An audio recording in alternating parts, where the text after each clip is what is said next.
સ્વામિનારાયણ સંપ્રદાયના જ્ઞાન પ્રકાશ સ્વામીએ જલારામ બાપા પર કરેલ ટિપ્પણીનો મામલો. સ્વામીએ જલારામ બાપા વિશે ટિપ્પણી કરતા ભક્તોમાં રોષ જોવા મળ્યો. સ્વામિનારાયણ સંપ્રદાયના જ્ઞાન પ્રકાશ સ્વામીએ જલારામ બાપા પર કરેલ ટિપ્પણીનો મામલો. સ્વામીએ જલારામ બાપા વિશે ટિપ્પણી કરતા ભક્તોમાં ભારે રોષ જોવા મળ્યો છે. જેતપુરના લોહાણા સમાજ દ્વારા મામલેદારને આવેદનપત્ર આપવામાં આવ્યું છે. તીનબત્તી ચોકથી શ્રીરામ અને જલારામ ધૂન બોલાવી રેલી સ્વરૂપે મામલેદાર કચેરીએ પહોંચ્યા. જ્ઞાન પ્રકાશ સ્વામી વીરપુર જલારામ બાપાને નતમસ્તક વંદન કરી માફી માંગે. 48 કલાકમાં માફી નહીં માંગે તો ગુજરાતના તમામ સ્વામિનારાયણ મંદિર ધરણા કરી મંદિર બંધ કરવા ચીમકી ઉચ્ચારતા લોહાણા સમાજ સ્વામી પર કાયદેસરની કાર્યવાહી કરવાની માંગણી સાથે આવેદનપત્ર આપવામાં આવ્યું છે. આજે જેતપુર રઘુવંશી સમાજ તથા અન્ય જે જલારામ ભક્તો છે કે જેને આસ્થા છે જલારામ બાપા પ્રત્યે, એ બધા અમે અહીંયા મામલતદાર કચેરીએ આવેદનપત્ર આપવા આવ્યા છીએ. અને અમારી માંગ એક જ છે કે જે જ્ઞાન પ્રકાશ સ્વામી જે અવડદ પોતાની રીતે વ્યાસપીઠ ઉપર બેસી અને જલારામ બાપા વિશે જે પોતે વાણી ઉછારી છે અને એને બદલે એ પોતે માફી માગવા આવે અને જે કંઈ બોલ્યા કયા આધારે બોલ્યા એ સાહિત્ય લઈને પોતે આવે.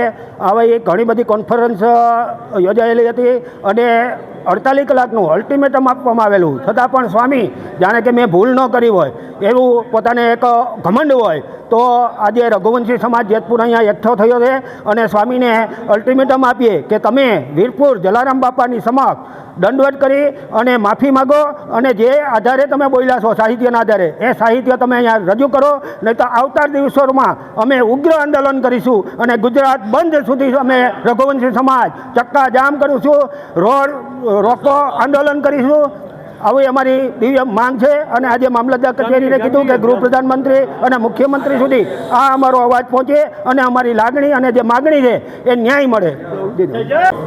જય શ્રી રામ, જય જલારામ. હું શ્યામ વસાણી, જેતપુર યુવામાંથી.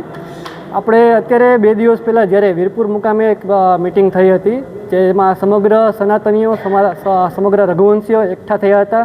ત્યારે સ્વામિનારાયણ સંપ્રદાયના એક સ્વામી કે જ્ઞાનપ્રકાશ સ્વામીને જ્યારે આપણે એક ચીમકી આપેલી હતી કે તમે 48 કલાકમાં આવી જજો, અધરવાઇઝ તમને એક એવું ડિસિઝન જોવા મળશે રઘુવંશી સમાજ દ્વારા કે જે તમે તમારા સપનામાં નહીં વિચાર્યું હોય.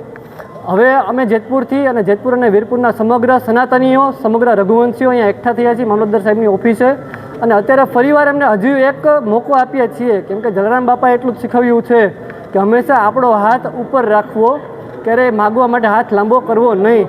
એટલે ફરીથી આપણે એને હજી એકવાર ચાન્સ આપીએ છીએ કે આવતા 48 કલાકની અંદર તમે વીરપુર જલારામ બાપાની સમક્ષ હાજર થઈ અને માફી માગી લ્યો. જો 48 કલાકમાં તમે નહીં આવો તો અત્યારે સમગ્ર સનાતનીઓ એટલી તૈયારીમાં બેઠા છે કે સમગ્ર ગુજરાત અને ભારતભરના જેટલા પણ સ્વામિનારાયણ મંદિર છે એના મંદિરની બહાર તમામ સનાતનીઓ તમામ હિન્દુઓ ભેગા થઈ અને આંદોલન કરશે, ધરણા કરશે અને સ્વામિનારાયણ સંપ્રદાયના મંદિરોના દરવાજા બંધ કરશે. એટલી અમારી તૈયારી છે. એટલે અત્યારે અમે હાથ જોડીને એટલી વિનંતી કરીએ છીએ કે તમે શાંતિથી આવી જાઓ, અમારે કોઈ પણ ઉગ્ર આંદોલન કરવું નથી. જય જલારામ, જય રઘુવીર. સુરેશ ભાલિયાનો રિપોર્ટ, S9 ન્યૂઝ, જેતપુર. અમારી તમામ માહિતીથી અપડેટ રહેવા માટે જોડાયેલા રહો S9 ન્યૂઝ સાથે.